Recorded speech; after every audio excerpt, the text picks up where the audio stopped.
Hey guys, it's Mrs. Holden, and I am back with a new project for you to work on this week.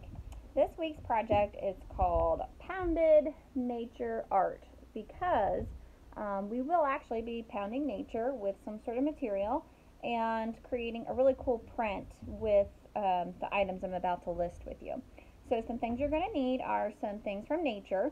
I just went out back and picked out what was in my yard. I've got this mustard weed that I found. You have to be careful and really kind of know what you're picking up because sometimes mustard weed can make people sneeze. So make sure you have an adult with you or somebody who knows what you're touching and what you're picking from outside. You wouldn't want to pick something that could make you itchy or sneezy or that kind of thing. So I got some mustard weed. I found some giant clovers in my backyard. I found this kind of cool little leaf. I know this is safe because it's in our grass and we walk on it and play with it and that kind of thing. This is some yarrow stems that I have, and these I know after handling them I need to wash my hands, which we all really should wash our hands after handling this stuff anyways. So those have some really cool, they almost look like a fern, and I just love how they branch off into those little spindles. I have some smaller clover I found, and then right now I have some petunias growing. And I will say, the deeper in color of the nature that you can find, the prettier these will be. So, and make sure you ask mom or grandma or grandpa or whoever you live with if it's okay to pick these kind of things, because you don't want to tear up their flowers that they've worked hard on or spent money on. So I have these really kind of cool, pretty, dainty little things called violets. So just kind of pick out what you like and collect it, bring it inside, wash your hands. You're also going to need a piece of paper for this. Computer paper works okay. If you happen to have a heavier duty paper like a tag board or a poster board, that seems to work the best for this. This is just a cardstock paper that I had where you can actually make a card out of it. And I found that this works best for me. So again, use what you have, but the heavier stuff works best. So you need your flowers and vegetation, your paper, and then where the part that says pounded nature art, here's what you're going to need. You're going to need either just your normal hammer. You need to talk to mom, dad, or grandma, or whoever you live with. Make sure it's okay that you handle this. This can be potentially dangerous. I had a rubber mallet I tried. I like the hammer better than the rubber mallet, but if this is what you have, use it.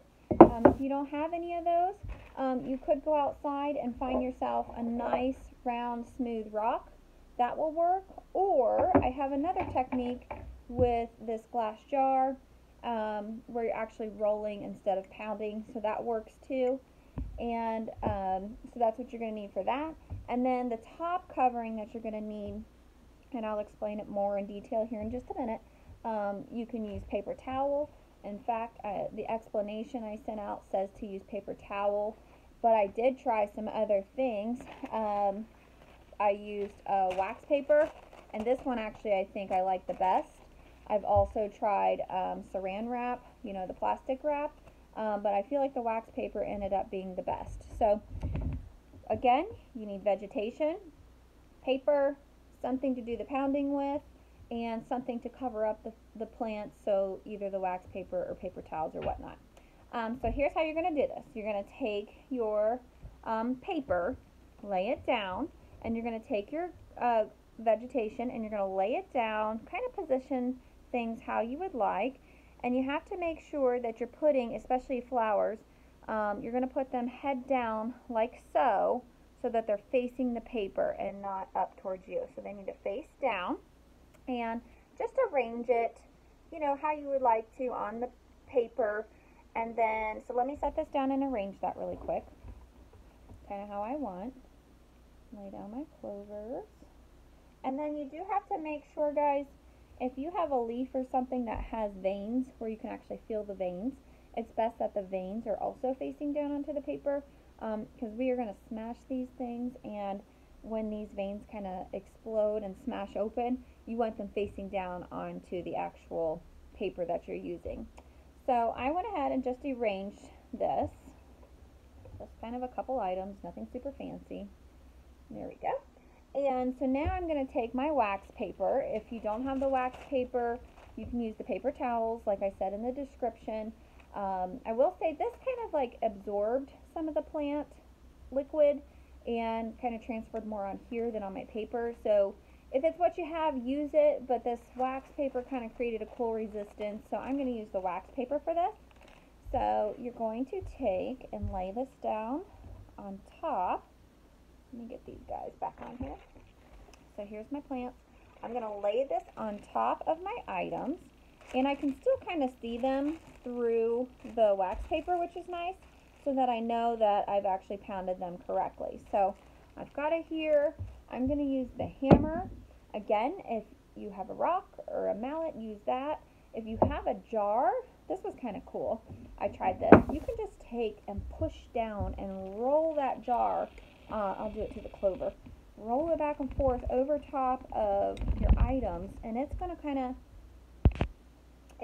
of squish out the moisture inside, and it works. But again, the hammer ended up being my favorite.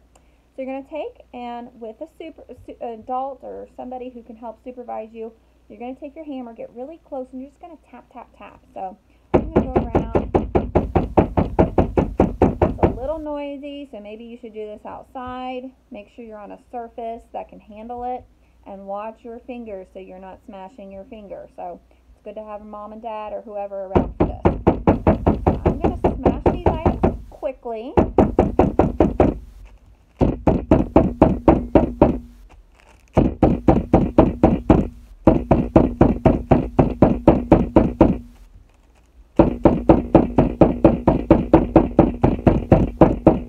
If any of your items shift or move on you, put your hammer down, peel it back gently, kind of reposition them. Looks like some of mine jumped off.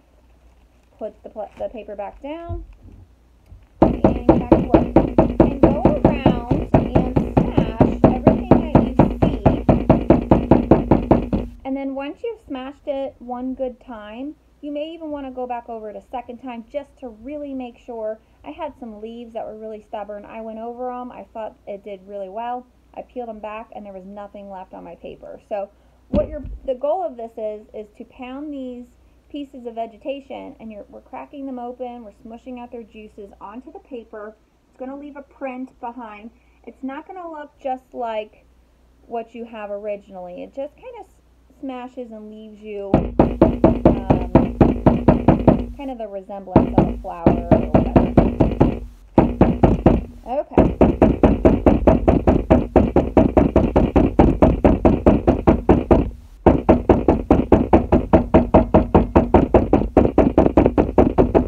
Okay, so I'm going to go ahead and stop. I probably would keep going, but we got to keep moving. So I'm going to peel off my paper and see what we have left behind. So I'm going to remove the vegetation. It looks like my clover he smashed, but he didn't really leave me a print. He was up here. Here's my yarrow kind of fern looking things. Let's peel off the mustard weed. It left behind some pretty cool stuff. And then finally we'll peel off gently the petunia. And there's the petunia. That looks really pretty. These almost look like watercolors when they're done. I'm going to say probably the more saturated in color your plants are, the better these would be. And then this one, I would probably go back and maybe put him up here to kind of help balance out the color. But these are gorgeous when they're done. And when they dry, I took a pen. Here's what I did earlier. I took a pen and I actually just roughly sketched out some stems and kind of tried to reiterate what the plant would have looked like. Like this is the yarrow, and I just used a pen to draw the stem and the little bits that go onto it. There's that mustard. So you can really do whatever you want with these after you have them in the little print form. So I just love it. And I'm not going to lie, guys, I actually had to do a practice sheet first because this just didn't turn out the way I thought it was going to at first. So I did a lot of trial and error. And like, look at this paper. It's not the prettiest. This was a big old leaf of some sort, but I love these. That's the violet. You can find those little tiny violets. There's the mustard. So you can practice and make sure when you're collecting your items, you don't just pick one, but you're picking like 6. So maybe you practice first with a couple, and then once you figure out what you like or works the best, then you use the other half for your final project. So I can't wait to see what you come up with. Just a few things. Make sure you have an adult with you. Make sure you're washing your hands after you're handling all these pieces of vegetation. And don't forget, email me what your projects look like. I want to see how they turn out, and I want to see what works best for you, whether you use the paper towel or wax paper or whatever you have. Oh, it's a little smudgy. Email me, holly.holden@eastclinton.org. And as always, I miss you, I miss you, I miss you. So send me your stuff, guys, and we'll talk to you soon. Bye.